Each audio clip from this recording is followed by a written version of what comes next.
ঋষিকেশে এটা ছিল আমার লাস্ট ডে। রাত 11:30টায় আমার ট্রেন। তার আগে সকাল সকাল আমি বেরিয়ে পড়েছি, কারণ আমার 2টো পয়েন্ট বাকি রয়ে গিয়েছিল। হাই এভরিওয়ান, আমি Rumki, welcome you all to my life. ঘুরতে যাওয়ার আগে সেরে নিলাম ব্রেকফাস্ট, ব্ল্যাক কফি আর মাস্কাবান দিয়ে, যার দাম নিয়েছিল 65 টাকা।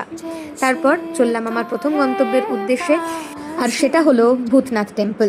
কথিত আছে মহাদেব যখন মাতা পার্বতীকে বিয়ে করতে যাচ্ছিলেন তখন বরযাত্রী নিয়ে এখানেই রেস্ট করেছিলেন। এই মন্দিরটা 6 তলা, সকাল 6টা থেকে সন্ধ্যে 7টা অবধি খোলা থাকে। মন্দিরের পাশেই একটা পূজা সামগ্রীর দোকানও রয়েছে। মন্দিরের ওপর থেকে ভিউটা ঠিক এই রকম, আর এটা হচ্ছে আমার মহাদেব। মন্দিরে পুজো দিয়ে বেরিয়ে পড়লাম আমি আমার পরবর্তী গন্তব্যের উদ্দেশ্যে, যেটা ছিল 84 কুটিয়া বা বিটলস আশ্রম। ভূতনাথ টেম্পল থেকে মোটামুটি 10 থেকে 12 মিনিটের হাঁটা। এখানে ঢুকতে কিন্তু এন্ট্রি ফি লাগে।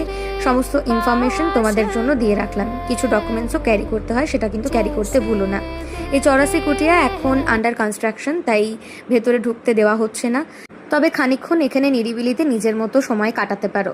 এরপরে আমি চলে গেছিলাম আমার লাঞ্চের জন্য গীতা ভবনে। এখানে কিন্তু 60 টাকা করে আগে কুপন কেটে নেবে, তারপরে লাঞ্চ করতে পারবে। ঋষিকেশে গেলে এই আশ্রমগুলোতে খাবার খাওয়াই ভালো, কারণ একটু সস্তা পড়ে। যাই হোক, চললাম আমি আমার পরবর্তী গন্তব্যে, সেটা হলো ত্রিবেণী ঘাট। ভেবেছিলাম এখানেই গঙ্গা আরতি দেখব, কিন্তু গঙ্গা আরতির নামে আমি শুধু দেখতে পেয়েছি মানুষের মাথা আর তাদের হাতে থাকা মোবাইল।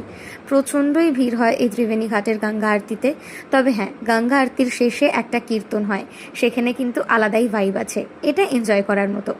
এবার আমার ঋষিকেশকে টাটা বলার পালা, তাই অটো ধরে নিয়েছি, যাব হরিদ্বার। ট্রেনে ওঠার আগে হরিদ্বার স্টেশনের ফুড কোর্ট থেকে সেরে নিলাম ডিনার, আর তারপর রাত 11:30টার ট্রেন ধরে আমি চললাম কলকাতার উদ্দেশ্যে।